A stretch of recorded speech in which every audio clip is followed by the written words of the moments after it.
तो ईरान में बढ़ती महंगाई और बिगड़ती अर्थव्यवस्था को लेकर वहां की आवाम जो है सड़कों पर है और देश के अलग अलग हिस्सों में विरोध प्रदर्शन जो है हिंसक रूप लेते जा रहे हैं। बीते कई हफ्तों से देश की राजधानी तेहरान, इस्फहान, मशहद, शिराज, हुम जैसे प्रमुख शहरों में लोग विरोध प्रदर्शन कर रहे हैं। ईरान की मौजूदा सरकार ने अपने खिलाफ हो रहे विरोध प्रदर्शन को राजनीतिक जन आंदोलन मानने से इनकार किया है और इसे विदेशी साजिश बताया है।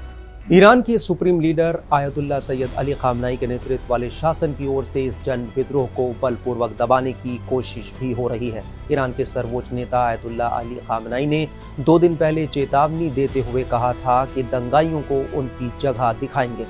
न्यूज एजेंसी एसोसिएटेड प्रेस ने स्थानीय एक्टिविस्ट के हवाले से अपनी रिपोर्ट में बताया है कि ईरान में सरकार विरोधी प्रदर्शनों के दौरान हुई हिंसा में मरने वालों की संख्या बढ़कर कम से कम 35 हो गई है और 1200 से ज्यादा लोग हिरासत में लिए गए हैं। इन प्रदर्शनों के रुकने के कोई संकेत नजर नहीं आ रहे हैं।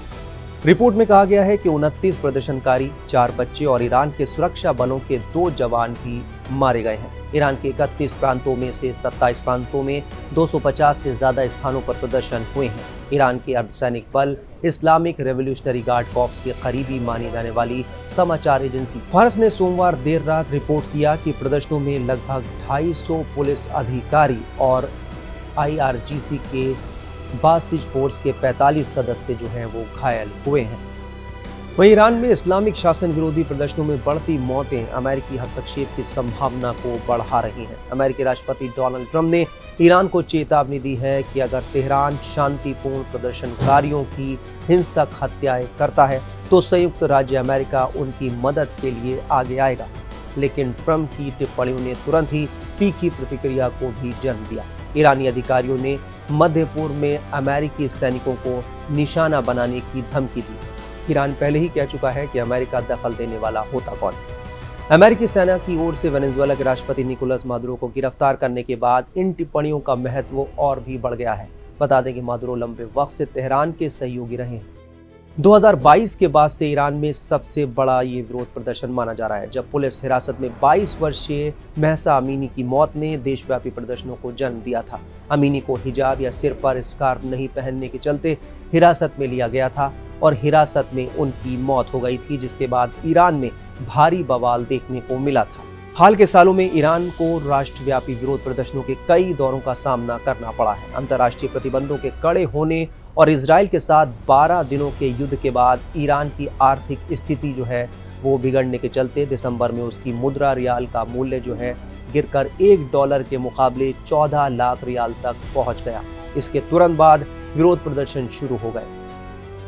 बता दें कि ईरान में मीडिया सरकार के नियंत्रण में है और सरकार विरोधी प्रदर्शनों के बारे में बहुत कम जानकारी सामने आ पा रही है। ईरान में पत्रकारों को रिपोर्टिंग में कई तरह की पाबंदियों का भी सामना करना पड़ता है, जैसे कि देश भर में यात्रा करने के लिए इजाजत लेनी पड़ती है। साथ ही गिरफ्तारी का भी खतरा मंडराता रहता है।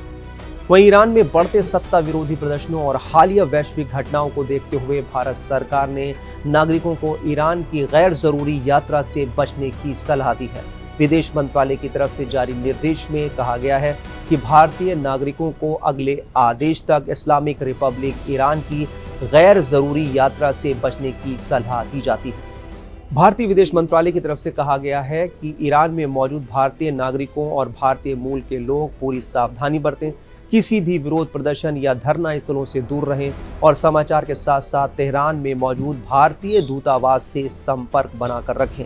ईरान में रेजिडेंस वीज़ा पर रह रहे भारतीय नागरिकों को अगर उन्होंने पहले से ऐसा नहीं किया है तो भारतीय दूतावास में अपना पंजीकरण कराने की सलाह दी है। ईरान में पिछले करीब 2 हफ्तों से खामनाई और सरकार के खिलाफ प्रदर्शन हो रहे हैं और इन प्रदर्शनों की शुरुआत पहले महंगाई और उससे जुड़े मुद्दों से हुई थी, लेकिन धीरे धीरे इनका रुख मानवाधिकार की तरफ बढ़ गया। मामला उस वक्त और बिगड़ गया जब अमेरिका के राष्ट्रपति डोनाल्ड ट्रंप ने खामनाई को धमकी देते हुए कहा कि अगर प्रदर्शनकारियों पर सख्ती बरती गई तो अमेरिका उनकी रक्षा के लिए वहां आएगा। इसका जवाब देते हुए खामनाई ने कहा कि अगर अमेरिका ऐसा करता है तो फिर तबाही आएगी। ईरान सरकार की तरफ से साफ कर दिया गया है कि इन प्रदर्शनकारियों से सख्ती के साथ निपटा जाएगा। प्रदर्शनकारियों की बात सुनी जाएगी, लेकिन दंगाइयों का इलाज जरूर होगा। ईरान का कहना है कि पश्चिमी ताकतें जैसे अमेरिका और इजराइल साजिश के तहत ईरान में युवकों को भड़काने की कोशिश कर रहे हैं, लेकिन वो इसमें कामयाब नहीं होंगे। तो ईरान से जुड़ी और देश दुनिया की तमाम खबरों के लिए आप बने रहिए टाइम्स नाउ भारत के डिजिटल प्लेटफॉर्म के साथ।